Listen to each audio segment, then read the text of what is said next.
یعنی سوائے جو ان کے رہبر ہیں آیت اللہ خامنہ ای، ان کو چھوڑ کے باقی جو ان کی اعلیٰ ترین قیادت تھی، وہ سیاسی قیادت ہو، وہ فوجی قیادت یا سائنسی قیادت، اس کا کلا کما کر دیا تھا، اس کو اسیسینیٹ کر دیا تھا. اور وہ بہت ہی ایک سوفسٹیکیٹڈ آپریشن تھا جس میں ان کے وہاں اندر جو ہے وہ ڈرونز بھی موجود تھے اور اس کے علاوہ ان کے اپنے جو ہے اسپائز بھی موجود تھے. تو اس قسم کا ایک عمل پہلے بھی ہو چکا ہے. تو اس طریقے سے یہ جو آپ نے الفاظ استعمال کیے وہ درست ہیں کہ جو نظام بنایا گیا تھا وہ بیٹھ رہا ہے اور ایک نئے نظام کی ضرورت ہے، اس کے بارے میں سوچ کی ضرورت ہے. لیکن یہ ہے کہ امریکہ اب بھی طاقتور ملک ہے اور اس میں جو آپ نے کہا کہ جو صہیونیت ہے وہ بہت متحرک ہے. آپ نے ابھی دیکھا ہوگا کہ کس طریقے سے جو ہے خود نئی فالٹ لائنز ابھر رہی ہیں کہ صومالی لینڈ کو تسلیم کیا گیا اسرائیل کی طرف سے. اس کے بعد جو ہے یو اے ای اور یو اے ای جو کہ ابراہیم اکارڈز کو قبول کر چکا ہے، یو اے ای اور سعودی عرب کے درمیان ایک قسم کا تصادم ہو گیا. اور پھر جو ہے تو اس قسم کی یہ چیزیں ہیں، یہ سارے کے سارے ایک اس بات کی طرف اشارہ کرتے ہیں کہ ایک تو ویسے بین الاقوامی نظام کمزور پڑ گیا تھا، لیکن اس کو دانستہ طور بھی کمزور کرنے کی کوشش کی جا رہی ہے. یو ایبسولوٹلی رائٹ کہ کچھ دانستہ اور کچھ جو ہے وہ آٹومیٹکلی چیزیں گڑبڑ کی طرف چلی گئی ہیں. ابھی بریک کی طرف جائیں گے، بریک کے بعد پھر الٹیمیٹلی واٹ نیکسٹ اس کے بارے میں بات کریں گے. جی after the break. Welcome back after break. Ahmed Hassan Al-Arabi صاحب ہمارے ساتھ موجود ہیں، انٹرنیشنل ریلیشنز کے expert. Thank you very much Ahmed for joining me in the programme. Ahmed صاحب مجھے یہ بتائیے گا کہ اب صورتحال جو ہے واٹ نیکسٹ، اس کے بعد کیا؟ نیو یارک کے اندر لے آئے آپ ایک سوورن ملک کے صدر کو، آپ نے کہا اب ہم نے ان کو یو ایس کے سسٹم کے حساب سے ٹرائی کرنا ہے. اب جو آئل کا جو جتنا بھی کروڈ آئل کا نظام ہے، ایکسپورٹ امپورٹ، یہ سارا یو ایس سنبھالے گا. تو کیا اسی طریقے سے چلتی رہے گی دنیا؟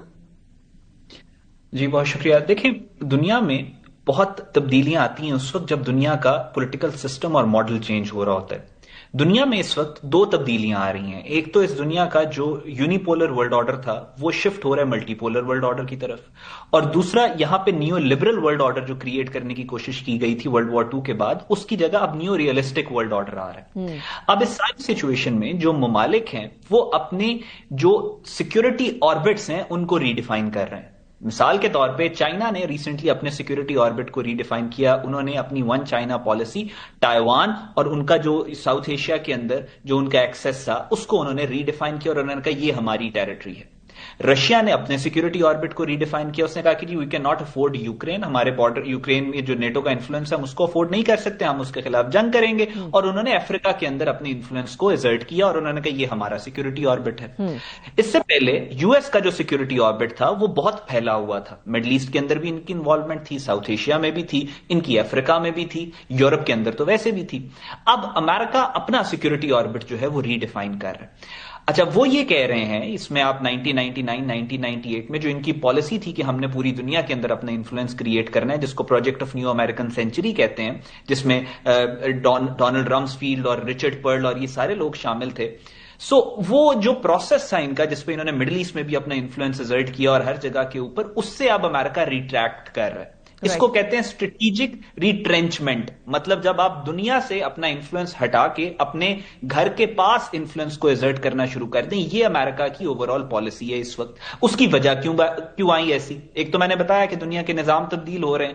دوسرا امریکہ کے اندر اس وقت $38 ٹریلین کا امریکنز پہ قرضہ ہے. امریکہ میں ہوم لیسنس سب سے زیادہ ہے اس وقت. امریکہ میں جو فوڈ انسیکیورٹی ہے وہ سب سے زیادہ ہے. امریکہ میں ڈرگز سب سے زیادہ ہے. امریکہ میں شوٹنگ اسکول میں سب سے زیادہ ہو رہی ہے. امیگریشن کرائسس اپنی تاریخ میں سب سے زیادہ ہے. تو امریکہ کے اندر اس وقت جو امریکہ فرسٹرز ہیں وہ یہ کہتے ہیں کہ اگر ہم دوسری بیرونی جنگوں کے اوپر مڈل ایسٹ میں اور اپنے سے دور علاقوں میں اپنی ریسورسز کو انویسٹ کرتے رہے تو گھر میں اور ریجن میں امریکہ کی جو انفلوئنس ہے وہ ختم ہو جائے گا. دو چیز بتا دیجیے گا احمد صاحب. ایک تو پھر ایک اور جنگ کے اندر دھکیلے جانا یا گھس جانا یہ کیسے جسٹیفائی کرتا ہے اس انٹرنلائزڈ امریکن پالیٹکس کو؟ دوسرا یہ کہ کیا پھر ہم اس کو اس طریقے سے لیں کہ جو بگڑتی ہوئی فائنینشیل سچویشن ہے یو ایس کی اب وہ وینزویلا کے تیل سے صحیح کرنے کی کوشش کی جائے گی؟ اچھا دیکھیں، اس کو جسٹیفائی کسی صورت نہیں کیا جا سکتا. میں اس کو جسٹیفائی نہیں کر رہا، میں صرف ریڈ کر رہا ہوں آپ کے سامنے سچویشن، یہ پرسپیکٹو اپنا دے. اس کے کسی بھی طریقے سے یہ جسٹیفائڈ نہیں ہے کہ آپ جہاں کسی اور ملک کے پریزیڈنٹ کو، اس کے کنٹری ہیڈ کو اٹھائیں اور اس کی وائف کو اٹھا کے لیں. This can not be justified. لیکن ہم جس دنیا میں رہ رہے ہیں، جو انٹرنیشنل آرڈر ہے، وہ ایموشنز پہ نہیں چلتا، وہ ہارڈ کور پاور پہ چلتا ہے. جس کے پاس پاور ہوتی ہے، ہم نے تاریخ میں دیکھا ہے، وہی رول کرتا ہے. سو یہ بڑا ہارڈ سسٹم ہے اس دنیا کا. سو جیسی آپ نے بات کی کہ یس، امریکہ کا جو اکنامک کرائسس ہے، ڈونلڈ ٹرمپ کی پرائورٹی ہے اس کو ڈیل کرنا. اور وینیزویلا کے اندر اس وقت آپ نے دیکھا ہے پچھلے 10 سے 15 سالوں کے اندر رشین انفلوئنس بہت زیادہ ہو گیا تھا، اور دوسرا جو چائنیز اکنامک وہ بھی بہت زیادہ ہو گیا تھا. سو ان دونوں چیزوں کو اوائڈ کرنے کے لیے اپنے گھر کے پاس انہوں نے یہ ایکٹ کیا ہے. اور اس میں ان کے اکنامک فیکٹرز بھی ہیں، لیکن اکانومی سے زیادہ ان کے جیو پولیٹیکل فیکٹرز ہیں. کیونکہ امریکہ کی مڈل ایسٹ میں قطر کے اوپر جب اسرائیل نے حملہ کیا تو پوری دنیا نے یہ بات کہی کہ امریکہ کی سیکیورٹی گارنٹیز ڈسٹرب ہو گئی ہیں. آپ نے دیکھا امریکہ نے خاطر خواہ اس کے اوپر کوئی ریئیکشن نہیں دیا. امریکہ نے کہا ٹھیک ہے، اگر ڈسٹرب ہو رہی ہیں تو ہوتی رہیں، لیکن اس سے غلط میسج بھی گئے کہ شاید امریکہ کی ریجنل سیکیورٹی بھی ڈسٹرب ہو رہی ہے. تو اس پہ انہوں نے اگریسولی جو یہ سارا آپٹیکل انہوں نے جو کام کیا، یہ سارا کچھ جو ہوا ہے اس کو آرام سے بھی کیا جا سکتا تھا. لیکن لے کے آنا میسج ٹو ایوری ون کہ ہم ریجن کے اندر اپنی پاور کنسالیڈیٹ کر رہے ہیں، وہ ہم کریں گے. ہاں، جو ایکسٹرا ریجنل افیئرز ہیں، یعنی جو ہمارے آؤٹ اسٹریچ کے اوپر ہماری سیکیورٹی گارنٹیز ہے، وہ ابھی ہماری پرائیورٹیز نہیں ہے. نہ یورپ پرائیورٹی ہے، نہ مڈل ایسٹ پرائیورٹی ہے، لیکن امریکاز ہماری پرائیورٹی ہے. Got it. Ahmad Hassan Al-Arawi صاحب، thank you very much for joining me. اسی کے ساتھ شو کو اختتام کی طرف لے کر جاتے ہیں. US ڈالر کی گراوٹ ان کمپیرزن ٹو باقی انٹرنیشنل کرنسیز، اور اب US کا یہ والا قدم، اور اس کے ساتھ ساتھ کینیڈا اور میکسیکو کے ساتھ بھی US کا نہ بننا، یہ ایک سوالیہ نشان ضرور کھڑا کر رہا ہے کہ there is bigger change that has to be seen in the future. Naeeka Nisar کو اجازت دیجیے، انشاءاللہ اگلے ہفتے ملاقات ہوگی. Take good care of yourself. اللہ حافظ.